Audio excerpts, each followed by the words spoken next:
पुत्र का धर्म होता है। बढ़ती आयु में अपने पितामह को संभालना।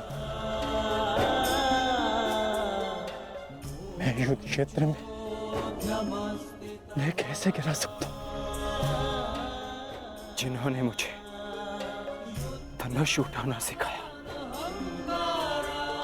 जिनके कारण आज मैं सर्वश्रेष्ठ धनुर्धर हूं, उन गुरु द्रोण पर बाण संधान कैसे कर सकता हूं मैं? जीवन में पहली बार आज मेरे हाथ कांप रहे हैं। अर्थात ये सब ठीक नहीं, ये सब ठीक नहीं।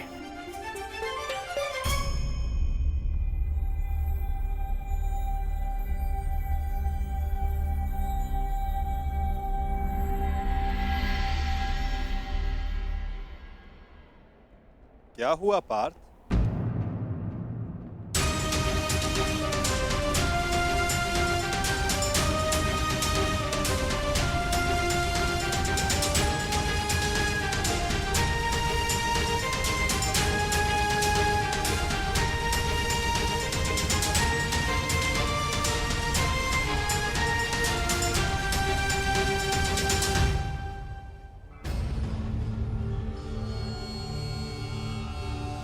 जो अपने दृढ़ संकल्प और अचूक लक्ष्य भेदन के लिए जाना जाता है, जो केवल शब्द सुनकर उसका लक्ष्य भेद कर सकता है, आज वही अर्जुन विचलित है या उसके बाण विचलित है? पार्थ, कुछ कहना चाहते हो? यदि तुम्हारे मन में कोई संदेह, कोई संकोच है तो उसे अपने सखा से बांट सकते हो। नहीं माधव, ऐसा कुछ नहीं है। आज कुछ अधिक ही थक गया हूं मैं, कदाचित इसीलिए। बड़ी विचित्र बात है, जो अर्जुन इतने वर्षों की कठिन तपस्या में नहीं थका, जो 12 साल के वनवास में और 1 साल के अज्ञातवास में नहीं थका, वो आज केवल एक दिन में थक गया।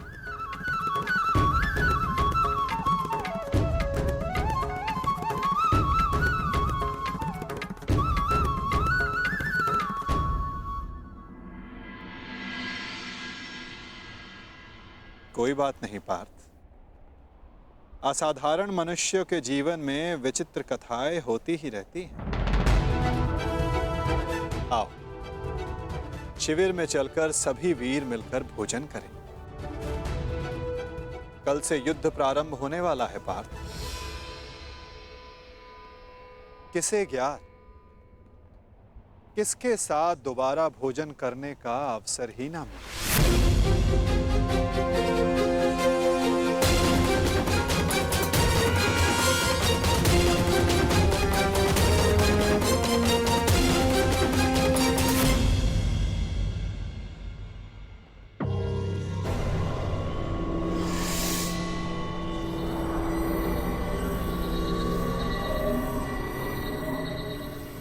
हम सबको यहाँ पे क्यों बुलाया गया है मामाश्री?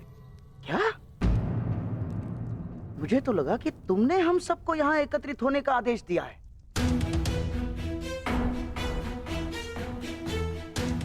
कल आरंभ हो रहे युद्ध के निर्देश देने के लिए। मैंने आप सबको यहाँ बुलाया है।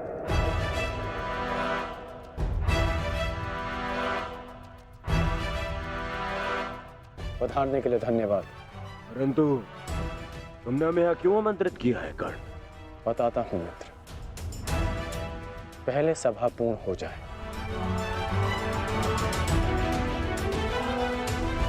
अभी एक योद्धा का आना शेष है।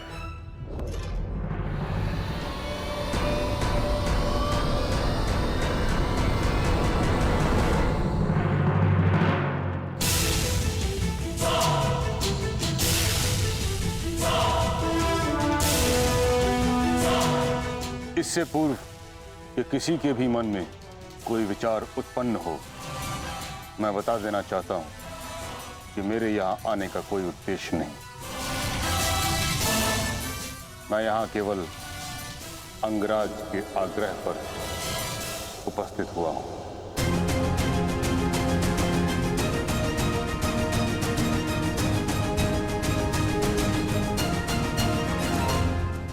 पर मैं जानना चाहता हूं इस सभा को बुलाने का उद्देश्य क्या है मित्र?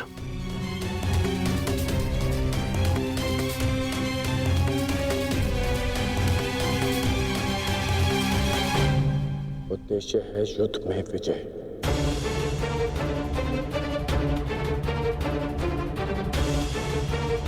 तुम अपने मित्र मुंह में आकर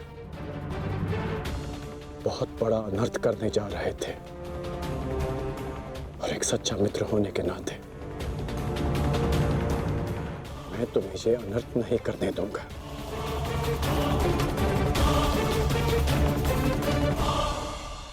मैं राधेकरण आप सबके समक्ष एक प्रस्ताव रखता हूं कि गंगा पुत्र महामहिम भीष्म को फिर से कौरव सेना का सेनापति नियुक्त किया जाए।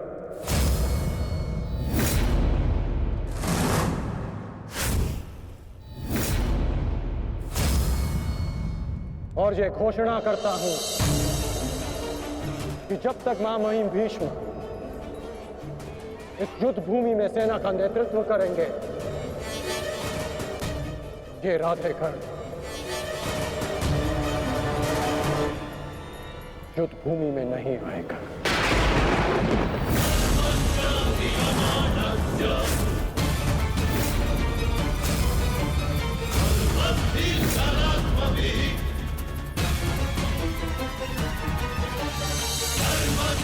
ये तुम क्या कह रहे हो मित्र?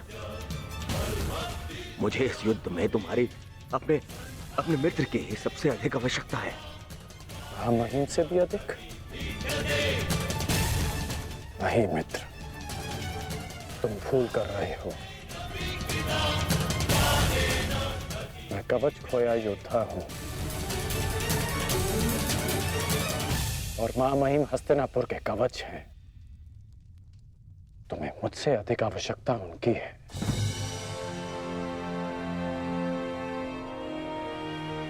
मैं स्वीकार करता हूं कि कौरव सेना का नेतृत्व करने में महामहिम से अधिक सक्षम कोई नहीं।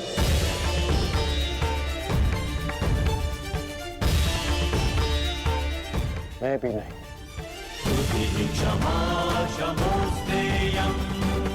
मुझ में योग्यता है, परंतु महामहिम अपने विवेक, धर्म और शौर्य के लिए जाने जाते हैं, और इनके विवेक का मैं भी सम्मान करता हूं। यदि महामहिम मुझे युद्ध से दूर रखना चाहते हैं, तो अवश्य इसके पीछे कोई महत्वपूर्ण कारण होगा जिसमें सबका हित होगा।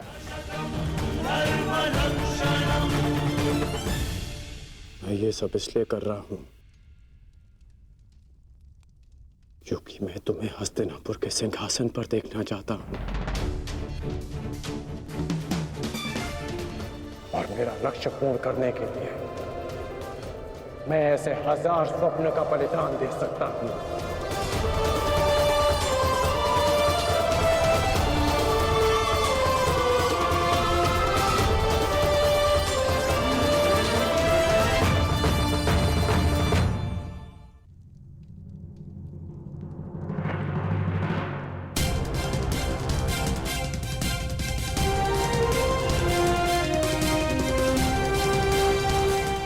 आपके बिना कौरवों की विजय संभव नहीं। अपना पद स्वीकार करें।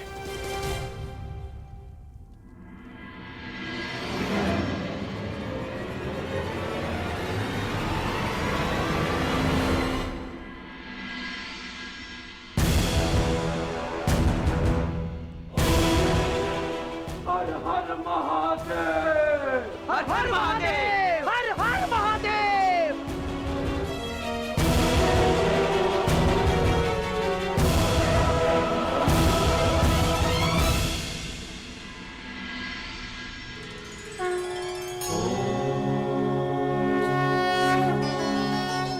आओ, हम साथ मिलकर ये अमृत तुल्य भोजन ग्रहण करें। हमें शक्ति मिले, हमारा तेज एक होके बढ़े,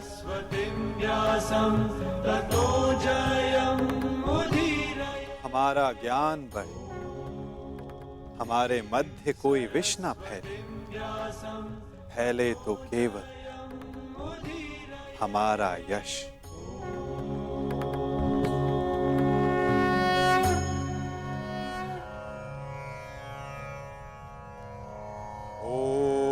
सहना भवतु। ॐ सहना भवतु सहनो भुनक्तु सह वीर्यं करवावहे सह वीर्यं करवावहे तेजस्विनाय धीमस्तु तेजस्विनाय धीमस्तु मा विद्विषावहि मा विद्विषावहे। ओम शांति शांति शांति।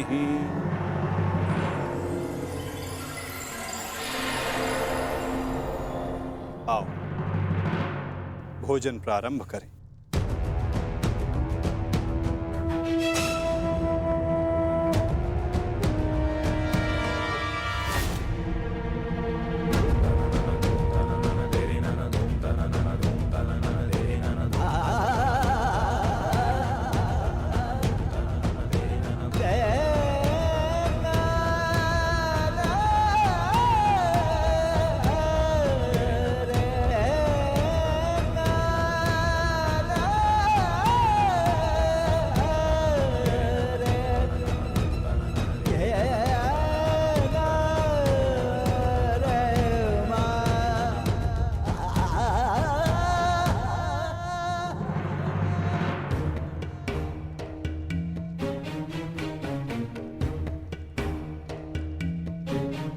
पिताश्री, रात्रि गहरी हो चुकी है, आपको विश्राम कर लेना चाहिए।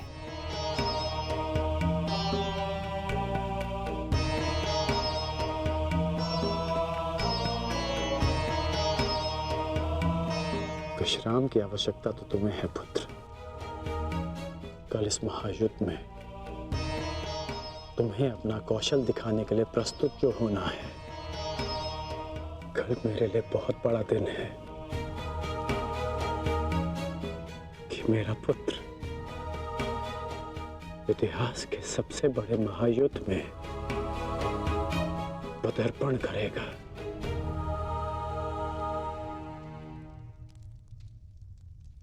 मुझे गर्व है तुम पर।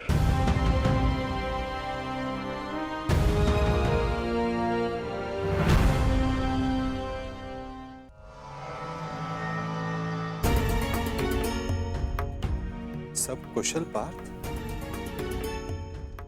मैं तुम्हारे साथ हूं पार्थ। परंतु युद्ध में तो आप शस्त्र नहीं उठाएंगे। युद्ध में तो मैं अकेला ही रहूंगा माता। और यदि इस युद्ध में मैं तुम्हारे साथ उपस्थित रहा तो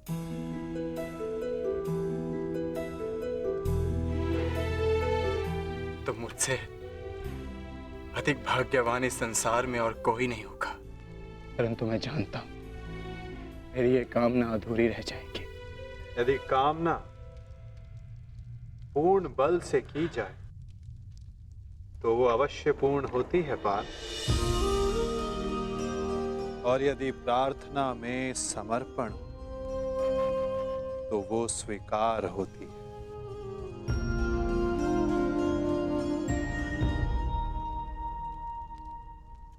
मैं आप सबके समक्ष एक घोषणा करना चाहता हूं। मैंने प्रण लिया है कि इस युद्ध में शस्त्र नहीं उठाऊंगा, परंतु बिना शस्त्र उठाए भी मैं इस युद्ध में सहायक रहूंगा। मैं वासुदेव कृष्ण ये घोषणा करता हूं कि इस महायुद्ध में मैं उस योद्धा का मार्गदर्शन करूंगा जिसे इस युद्ध की दिशा निर्धारित करनी। ये युद्ध एक यात्रा है और इस युद्ध की यात्रा में मैं अर्जुन का सहयात्री बनूंगा। मेरे हाथ इस युद्ध में अस्त्र भले ही न थामे, परंतु अर्जुन के रथ के अश्वों की रास से अवश्य थामेंगे। मैं इस महायुद्ध महारथी अर्जुन के सारथी की भूमिका निभाऊंगा।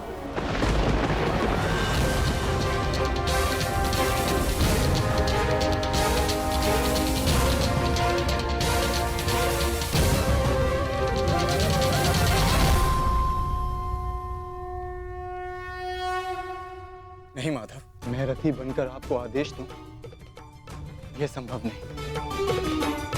आपका स्थान सबसे ऊंचा है और मैं स्वयं आपको नीचे स्थान पर बैठने नहीं दे सकता। कौन ऊंचे स्थान पर बैठा है और कौन नीचे स्थान पर, ये तो देखने वाले के दृष्टिकोण पर निर्भर करता है। तुमने कहा कि मैं सबसे योग्य हूं, और जो सबसे योग्य होता है उसका धर्म होता है कि वो अपने से छोटों का मार्गदर्शन करे, और मैं इस युद्ध में यही करूंगा। मैं इस युद्ध में तुम्हारा सारथी इसलिए बनूंगा यदि तुम अपने लक्ष्य के मार्ग से भटक जाओ तो पुनः तुम्हें तुम्हारे लक्ष्य के मार्ग पर ला सकूं।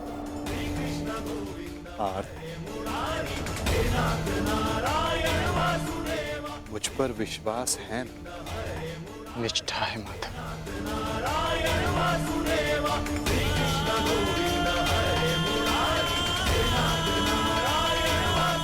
आज मैं धन्य हो गया जिसके सारथी आप हैं। वो मार्ग कभी भटक ही नहीं सकता।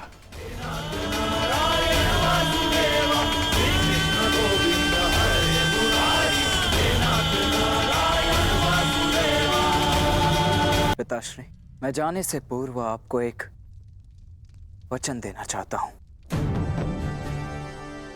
वचन कि आपका गर्व बढ़ेगा और सर नीचा होगा उन लोगों का जिन्होंने आपको इस युद्ध में प्रवेश करने से रोका। मैं आपकी तुलना करने में भले ही समर्थ नहीं, परंतु शत्रु मेरी तुलना आपसे अवश्य करेंगे पिताश्री। वचन देता हूं पिताश्री की वृषसेन के धनुष से निकले हर एक बाण पर अंगराज कर्ण के कौशल का चिन्ह होगा। मेरे हर एक प्रहार पर आपके परिवर्तन की छाप होगी पिताश्री। आपका कवच भले ही शत्रुओं ने आपसे छीन लिया हो पिताश्री, परंतु मैं शत्रुओं के एक एक वार पर ढाल बनकर युवराज दुर्योधन और अपने पक्ष की रक्षा करूंगा कि आपका प्रत्येक स्वप्न मैं पूर्ण करूंगा। या पूर्ण करने के प्रयास में वीर गति को प्राप्त हो जाऊंगा।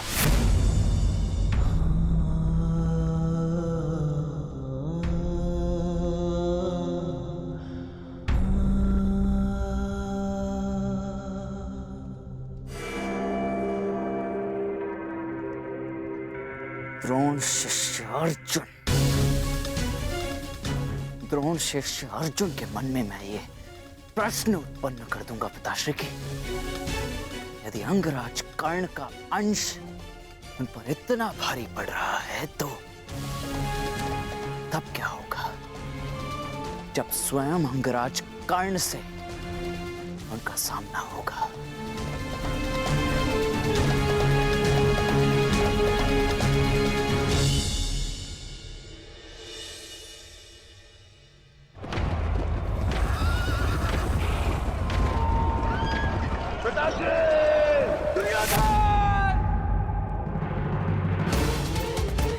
महाराज, महाराज, क्या हुआ महाराज?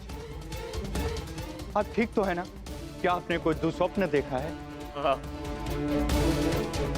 क्योंकि कदाचित तू स्वप्न देखना मेरा प्रारब्ध हो गया है। परंतु संजय, तुम इस समय यहां कैसे? महाराज, महर्षि वेदव्यास जी पधारे हुए हैं आपसे मिलने के लिए। वही समाचार लेकर आया था, किंतु ऐसी स्थिति में मिलना क्या उचित होगा महाराज? महर्षि,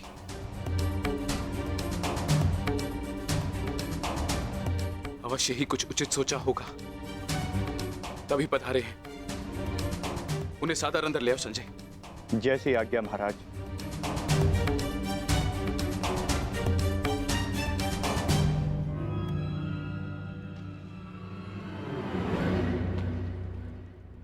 प्रणिपात महाराज। आप महर्षि हैं, मेरे नियोगी पिता भी। इस प्रकार प्रणिपात करके और मुझे महाराज कहकर मुझे लज्जित ना करिए।